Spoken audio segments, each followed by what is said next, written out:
Do you like it?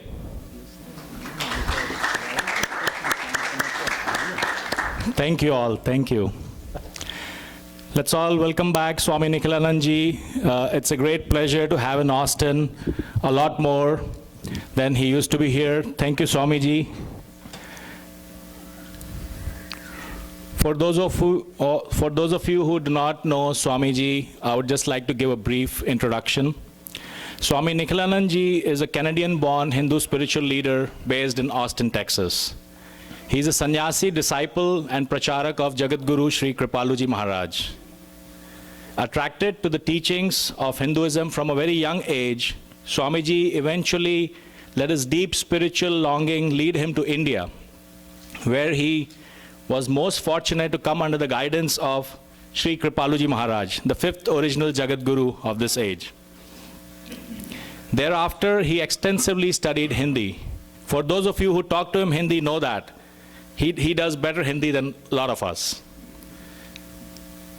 He studied Hindi, the philosophy of prime Sanskrit scriptures, Vedas, Darshan Shastras, Gita, Bhagavatam, and practiced meditation in the tradition of Raganuga Bhakti. Now, with the blessings of his Guruji, he offers satsang programs throughout America, engaging audiences with very clear explanations of Hindu philosophy, coupled with inspired chanting of Sanskrit mantras and shlokas and charming Nam Sankirtan. His informative and compelling speeches provide practical insights into how to adopt the teachings of Sanatan Dharma into our daily lives. They inspire us to awaken our inner spiritual potential. If you would like to stay in touch with Swamiji, you can like Swami Nikhilanand ji's Facebook page or follow him on Twitter. I would now welcome Naresh Bhaiya to welcome Swamiji with a garland.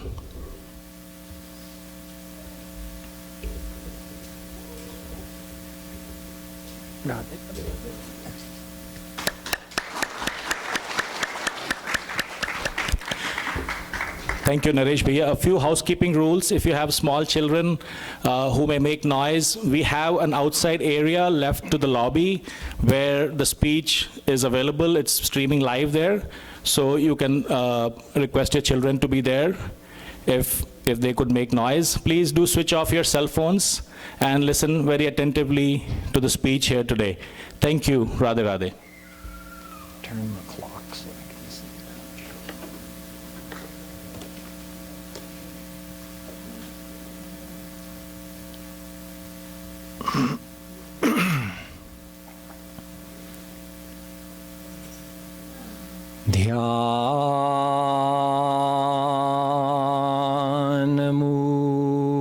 Dhyanamoolam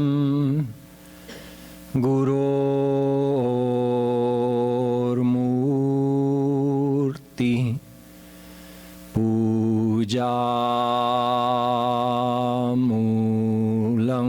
Gurorpadam Mantramulam Gurorvakyam Bhaktimulam Gurorkripa.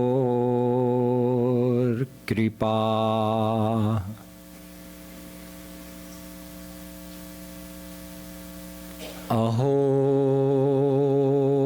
Chitramaho Chitram Vande Tat Prema Bandhanam Yad Baddham Muktidam Muktam Brahma Krida Bhrigi Kritam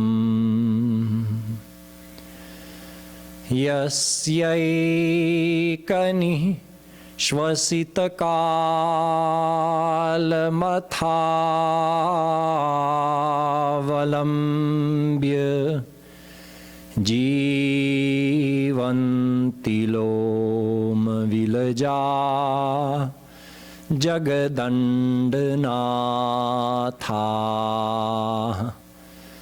विष्णुर्महान् स इह यस्य कलाविशेषो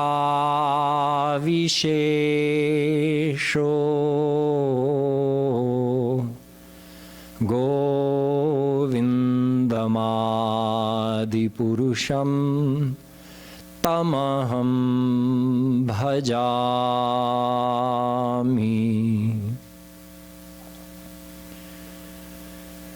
यो ब्रह्माणं विदधाति पूर्वं यो वै वेदांश्च प्रहिणोति तस्मै तद्वंह देवमात्मबुद्धिप्रकाशं मुमुक्षुर्वै शरणमहं प्रपद्ये।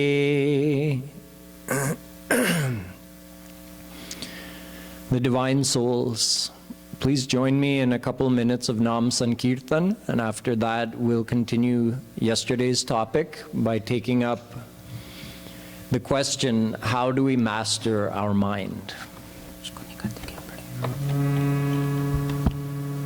Bhajo Giridhar Govind Gopala, Bhajo Giridhar Govind Gopala, Bhajo Giridhar Govind Gopala, Bhajo Giridhar Govind Gopala, Bhajo Giridhar Govind Gopala, Bhajo Giridhar Govind Gopala, Bhajo Giridhar Govind Gopala, Bhajo Giridhar Govind Gopala, Bhajo Murali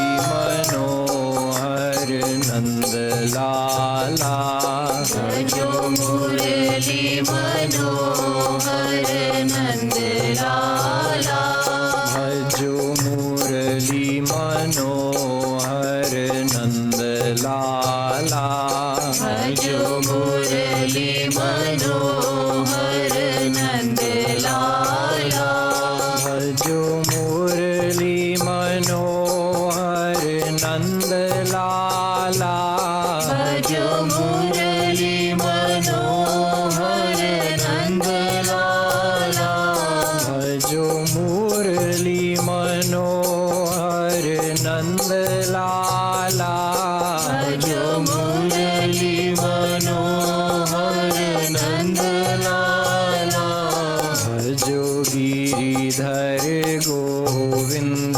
Gopala, Bhajo Giridhar Govind Gopala, Bhajo Giridhar Govind Gopala, Bhajo Giridhar Govind Gopala, Bhajo Giridhar Govind Gopala, Bhajo Giridhar Govind Gopala, Bhajo Giridhar Govind Gopala, Bhajo Giridhar Govind Gopala, Bhajo Giridhar Govind Gopala, Bhajo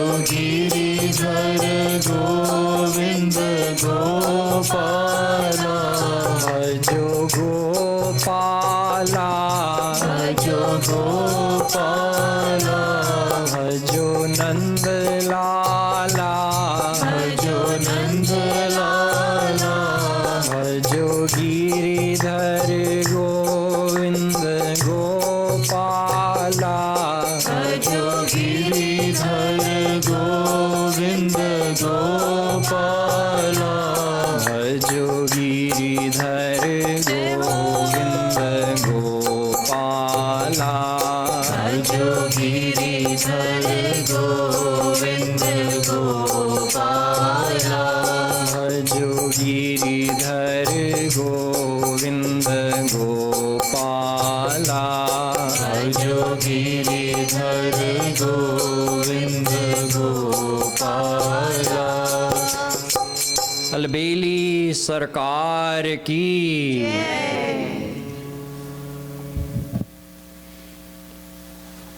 This is part 2 of a 2-part series that was begun yesterday when I took up the topic of how to eliminate stress.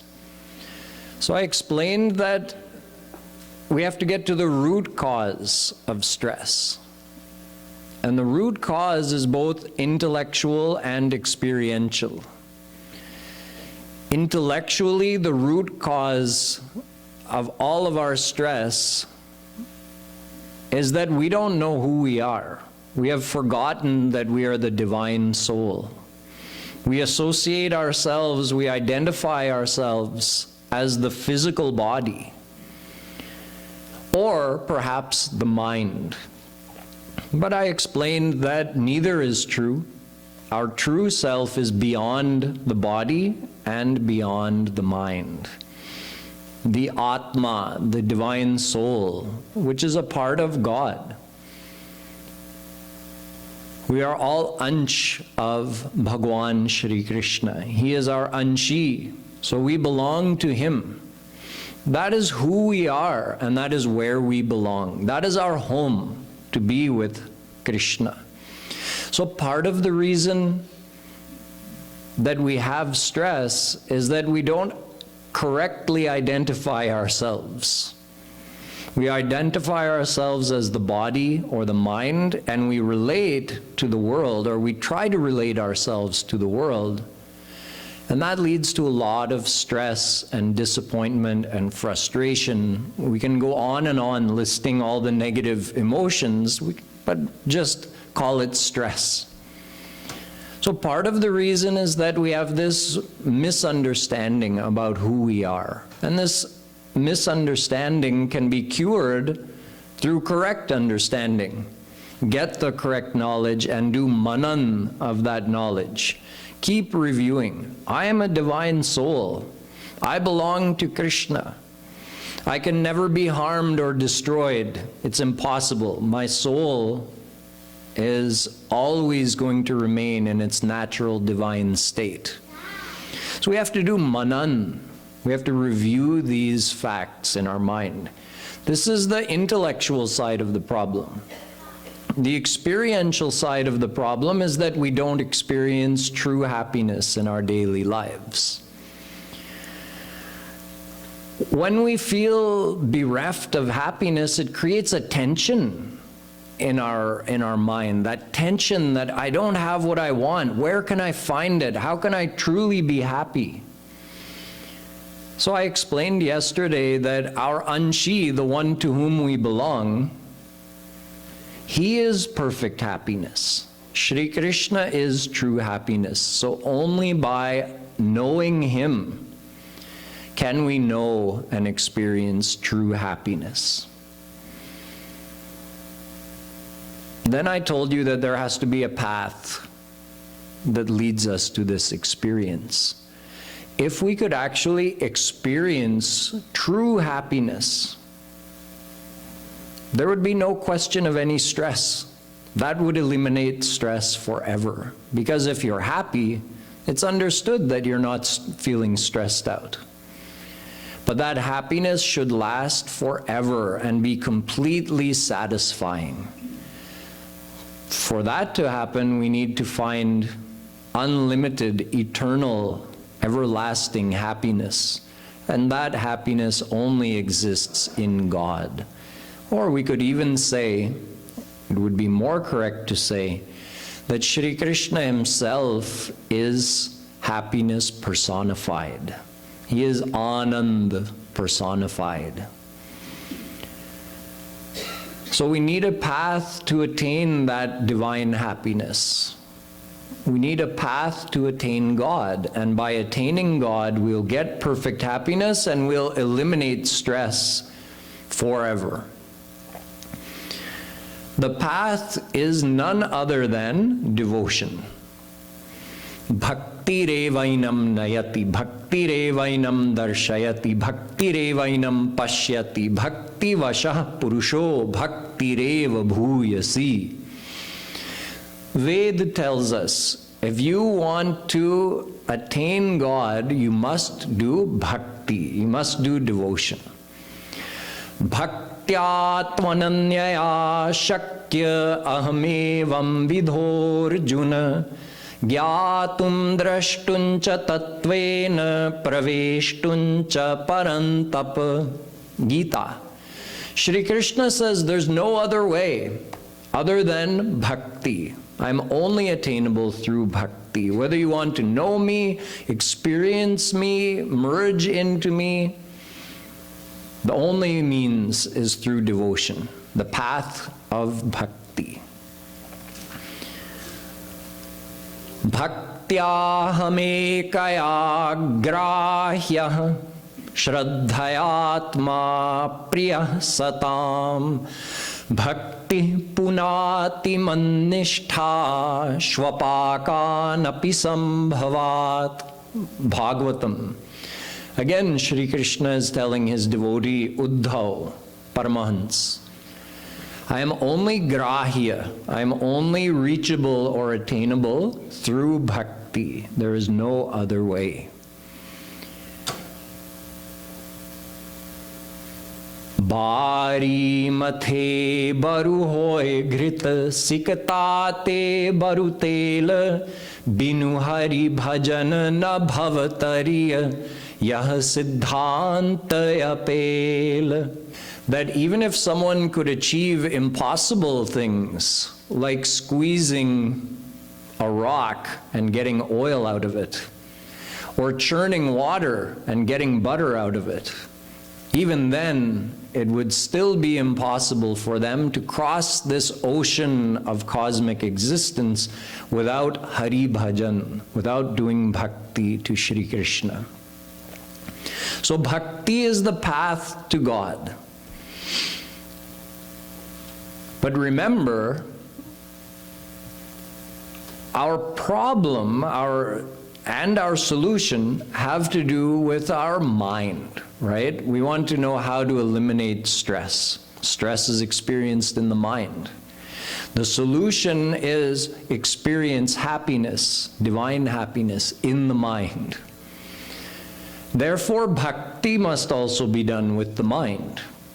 There are two main categories of devotion: external practices of devotion and internal. Bahiranga bhakti, antaranga bhakti. Bahiranga bhakti is done with the body or the senses. Like chanting kirtan you do with your vani. That's external devotion. Reading, doing some pat, that is done with your eyes. That's also external devotion. Coming to the mandir and doing pranam, you do with your head and your feet. That's external devotion. Doing puja, you do it with your hands. It's external devotion. External devotion doesn't solve the problem of how to eliminate stress or experience happiness in the mind.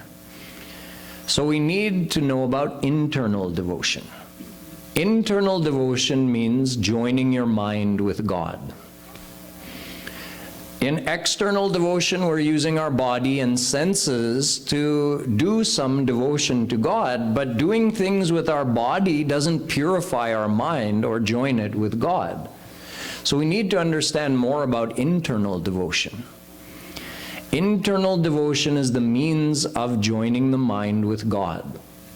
However much our mind is joined with God, that much of God's grace is automatically received, and in the same amount we start to experience true happiness. So whether our hands are engaged in devotion, or our head is engaged in devotion, or our feet are engaged in devotion, none of that matters if our mind is not engaged in devotion. So we have to understand how to join the mind with God. The process of doing that is called Rup Dhyan. It's a form of meditation. The mind is a very fickle thing. It's a very subtle thing. How will you join your mind with God? God is everywhere, so you don't have to go somewhere to join your mind with God, but the mind is not a solid thing that you can just say, okay, here's God, here's my mind, let me put the two together. It's more difficult than that. Now, God is here, God is even in our mind, but if we don't remember God, there's no actual connection. So the joining part is accomplished simply by remembering God. In Sanskrit, we call it smaran or chintan, thinking of God, remembering God. But if we just leave it general like that, it's not going to help us accomplish our goal. How do I think of God? How do I remember God? We need a well-defined process. So this well-defined process is a type of meditation that we call Rup Dhyan. This is the term used by Jagadguru Shri Kripaluji Maharaj. This is not a new process. It's described at many places in our scriptures.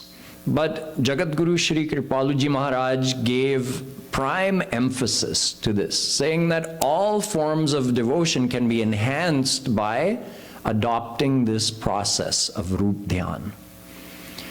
So how do we think of God using this process of Rup Dhyan? We need a form. If I say to you, think of your mother, or think of your father, don't you automatically think of what they look like? Doesn't an image come in your mind? Of course. Most people are primarily visual people. So when we say, I want to think of my mother, you see her face, you see what she looks like in your mind. This is a natural way that our mind works. So if we're going to think of God, we have to make it natural and use this same process. So if we say, think of God, that would be hard if you don't think of an actual specific form of God. Like if I say, think of fruit, don't you have to think of a specific fruit?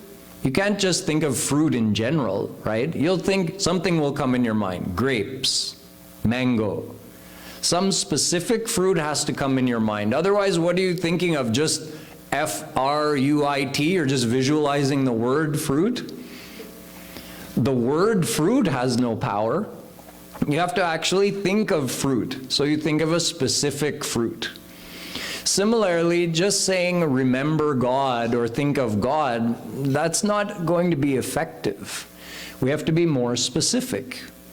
Think of a specific form of God. So we should say, instead of remember God, we should say think of Krishna.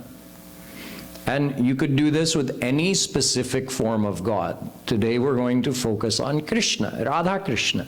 Think of Krishna. Now it becomes natural for your mind. Oh yeah, I know what Krishna looks like. I've seen so many murtis, I've seen so many paintings, I've seen even plays and movies where people were playing the part of Krishna, so I know what Krishna looks like. If you tell me to think of Krishna, an image comes in my mind. Now, what's the difference between thinking of an actor who played the part of Krishna and thinking of actual Krishna? Because it doesn't make sense that thinking of an actor, how can that count as devotion, right?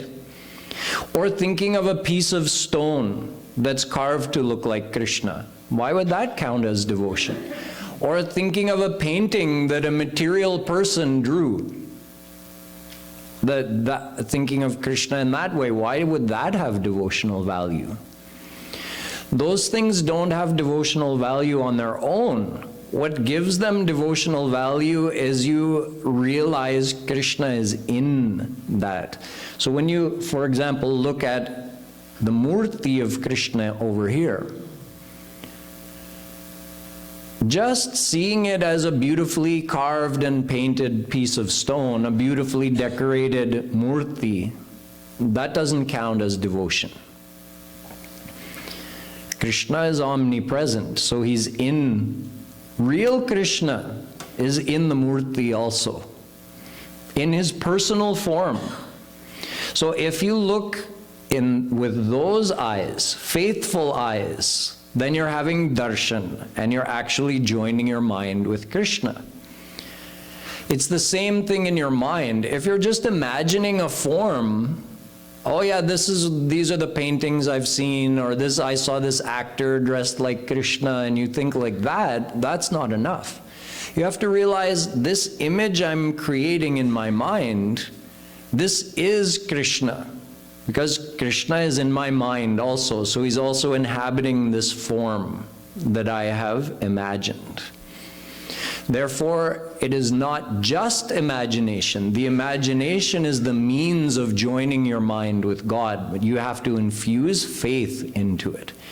This form of Krishna that I've created in my mind, this is real Krishna.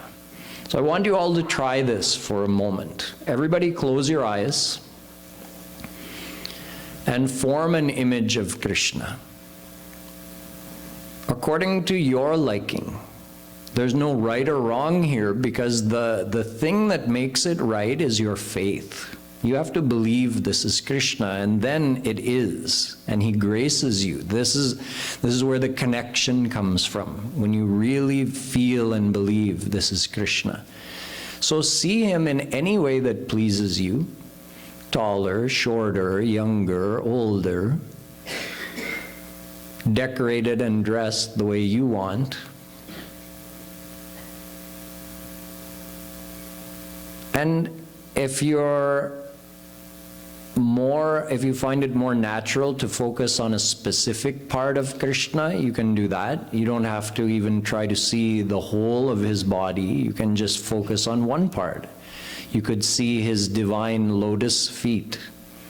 You could just see his eyes, or his smile, or his face, or his peacock feather. It's all a part of his divine personality. So when you do this, you create a real connection with Krishna. This is the process of joining our mind with God. So you see, we made it very specific.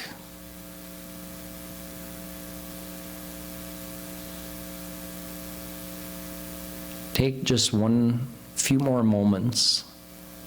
See Krishna in your own way and feel his presence. Make it live Krishna, like his hair's moving in the breeze. He smiles, he blinks. It's real live Krishna here in front of you.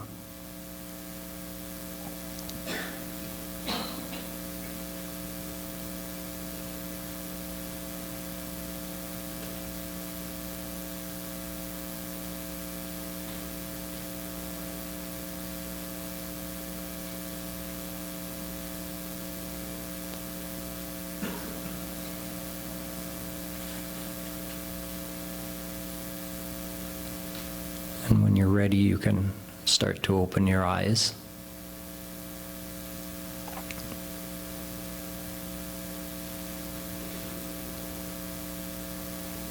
This was a very brief experience of Roop Dhyan. This is the only process we need for attaching our mind to God. That connection you just made, that's just the beginning. That's the start. You might have even felt something this time. you might have made such a connection that you actually felt, oh yes, Krishna is here. You felt a little happiness or excitement in thinking that. That's the beginning. That's that real happiness I was referring to. That's the secret elixir that we need. That's the thing that's going to fill this void we feel inside. It's Krishna's grace. It's His bliss. And He is able to give it to us to the extent we join our mind with Him. So let me circle back around to the first question we started with. How to eliminate stress? This sip we just took of divine happiness, we can really call it devotional happiness at this point because we haven't experienced the ultimate divine happiness yet. This little sip of that bhakti ras that we just took, that's the thing that we have to get more of. The more we get that, the more that fills up our heart, the more all the stress and tension of our mind just dissolves away in a permanent way. Not like a temporary relief, like taking an aspirin when you have a headache because of your brain tumor. And we're actually curing the brain tumor, not just dealing with the symptoms. We're giving our mind the actual happiness that it wants, divine happiness. And in that way, all the symptoms of stress gradually start to reduce. Another thing that happens is that our mind purifies. The more we experience God's grace, the more we receive God's grace, the more our mind purifies. Yatha yathatma parimrijyate sau mat punyagatha shravanabhidhanai tatha tatha pashyati vastu sukshmam chakshuryathaivanjana samprayuktam. In the Bhagavatam, Shri Krishna is telling about bhakti, and he says, the more you join your mind with Him, the more the mind purifies.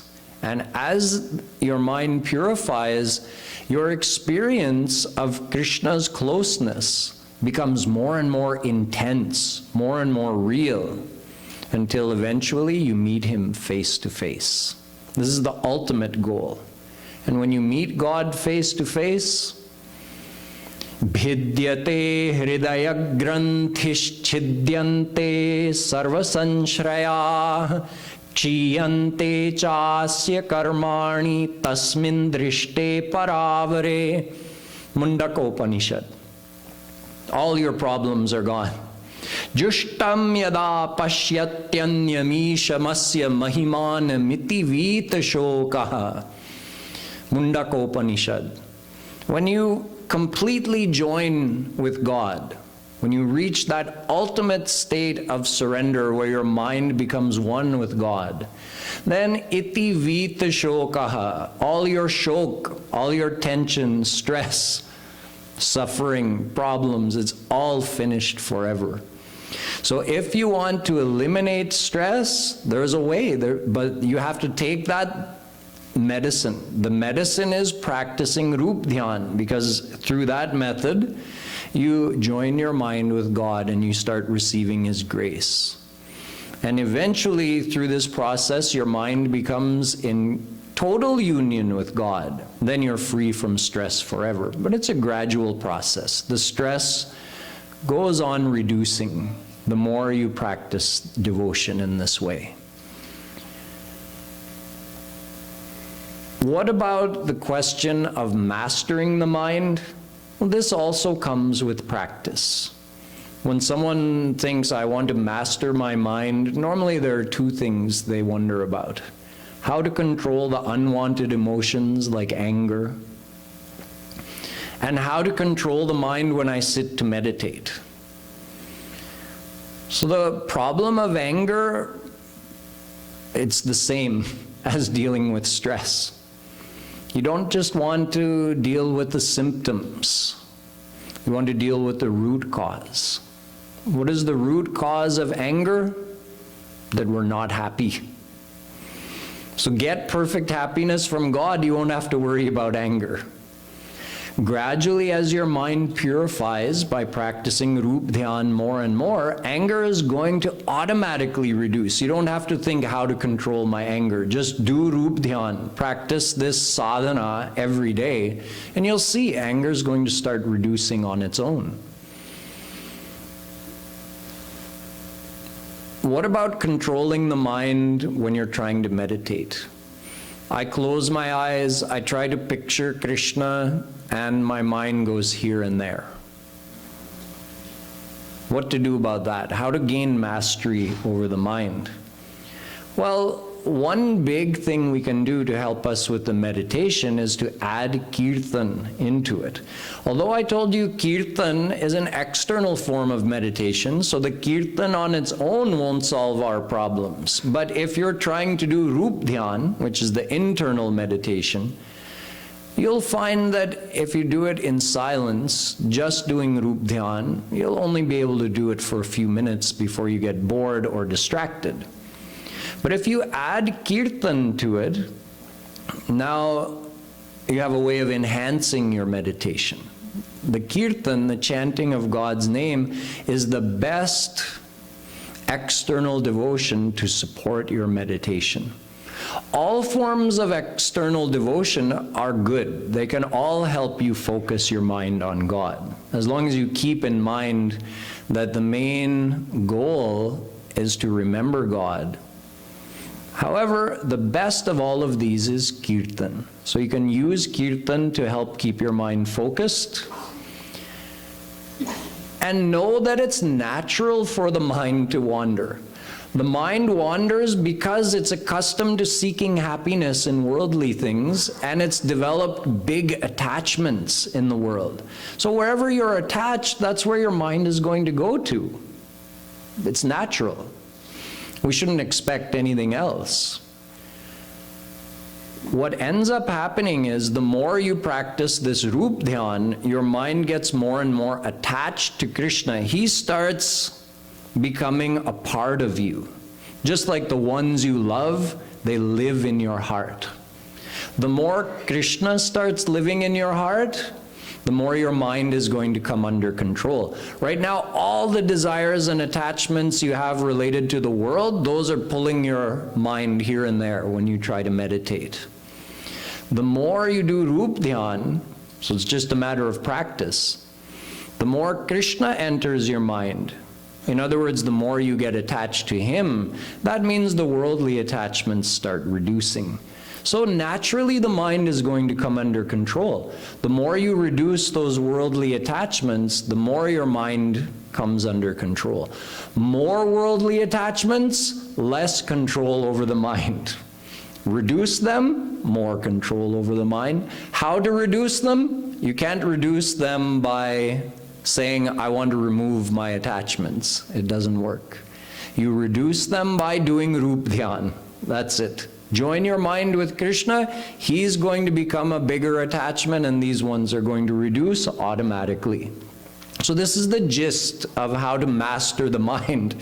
There's no shortcut or trick or quick technique. Chanchalam himana Krishna pramathi balavadridham tasyaham nigraham manye vayoriva sudushkaram. Gita. Arjuna is complaining to Krishna. You tell me to remember you, but I can't control my mind. It would be easier to control the wind.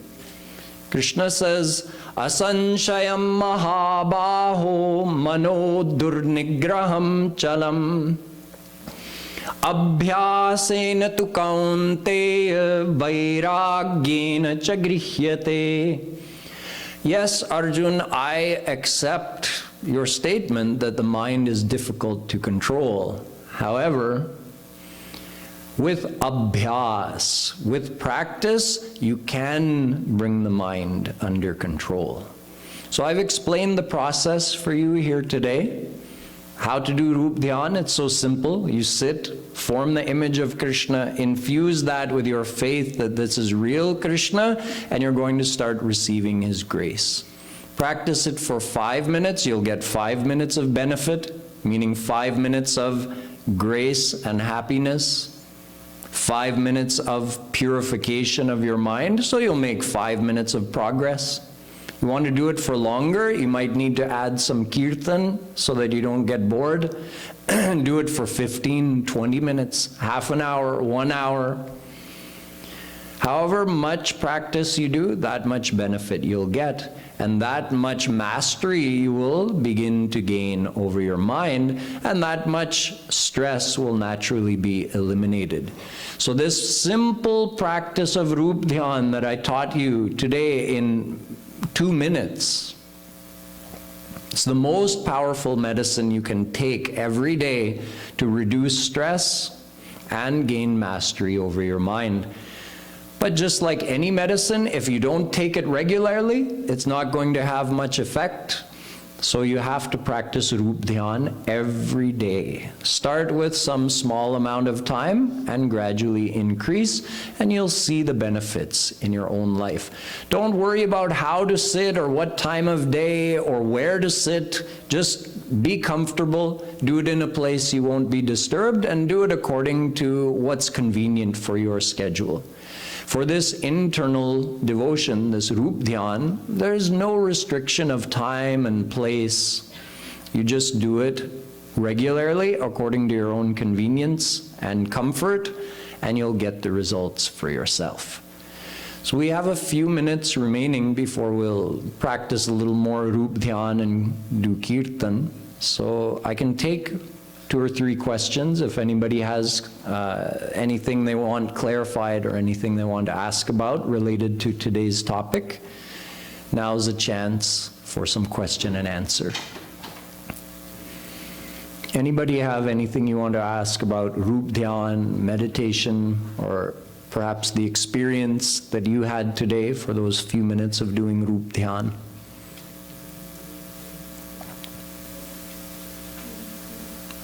They'll bring a mic over to you so that everyone can hear your question. Dham, here in the middle. Raise your hand again.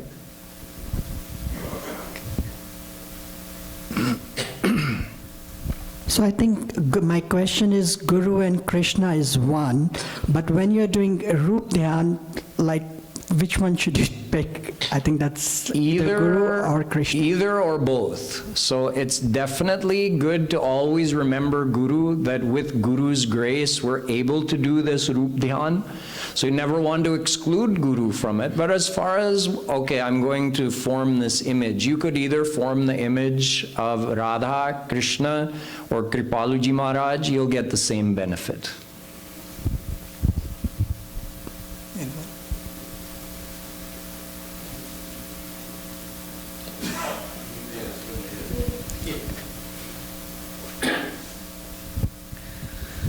So you have said that bhakti is the only means to unite yourself with the divine soul. But for me, I have read somewhere that there are other forms of, like Jnana Yoga or what do you say, Karma Yoga. Yeah. So the other forms of ways to unite yourself with the divine soul. Those are also infused with bhakti. So see, there's karma and there's karma yoga. There's gyan and gyan yoga. So karma on its own means doing good actions, following the dharma, doing one's duty. That on its own is rewarded with a good destiny in your next life. It doesn't result in God realization. But if the person doing all that good karma offers all their actions to God, then they've infused it with bhakti. So see, if you offer your action to God, you're remembering God. You're keeping God in your mind. So it's really karma plus bhakti equals karma yoga. The yoga part means joining your mind with God. So just karma is not enough. But karma yoga means you're doing bhakti with the karma. That results in God realization. Same thing with jnana. Just the intellectual pursuit of understanding the theory of the scriptures and trying to understand our oneness with God, that isn't enough. We actually have to surrender our mind to God to receive His grace. So on one end, you have a jnani who's just practicing this non-dualistic meditation. That's not enough for God realization. If the jnani does that and surrenders to God, then he becomes a jnana yogi. That results in God realization. So jnana plus bhakti equals jnana yoga. So again, the bhakti is the prime ingredient. The others are secondary. Thank you.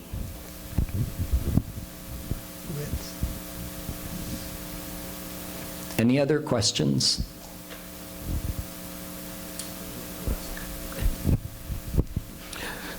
And my question is, along with the meditation, I mean, meditation is good for your mind.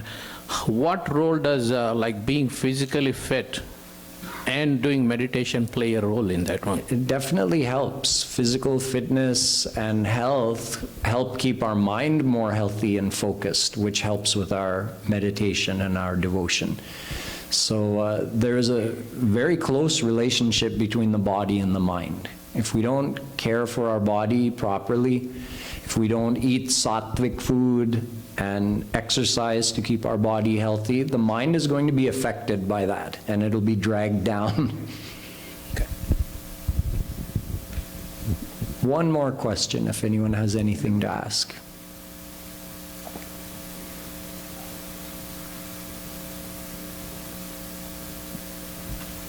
Okay, good. We have enough time left to practice Rup Dhyan one more time. So, one last question. So the question I have is, other than the meditation technique that you just explained, and we've been learning it since several years, we can spend like an hour in the day doing that. But then what should be our focus for the rest of the time that we have available that will also speed up the process of purification of heart and mind? Another simple thing is just try to remember Krishna's with you. That Rup Dhyan we do where we're specifically focusing on His form, you can't do that when you're engaged in worldly activities, but you can sense His presence. So just feel He's with you and try to practice that throughout the day. Like Kripaluji Maharaj says, when you're going somewhere, then you say to yourself, okay, Krishna, let's go. I'm not going alone, He's coming with me. So He's sitting in the car with me, or we're walking together going over here, or you can say, come, sit in here, and we're going. And when you get to where you're going, take Him out, and okay, now you're... So you keep that connection with Krishna throughout the day. That means you're thinking of Him, so you're still getting more of that grace and experience. Okay, let's spend a few minutes doing Rup Dhyan. We're going to do Kirtan along with it, but I want to settle you into the practice of the Rup Dhyan first. So let's all close our eyes. Close your eyes, get comfortable. Take a couple nice relaxing breaths, deep breaths. And just start thinking of Krishna or Radha or Kripaluji Maharaj. Start doing your Rup Dhyan the way you want to. Visualize their form and infuse that visualization with the faith that this is real Krishna in front of you. He's looking at you, He sees you. You can talk to Him, you can touch Him.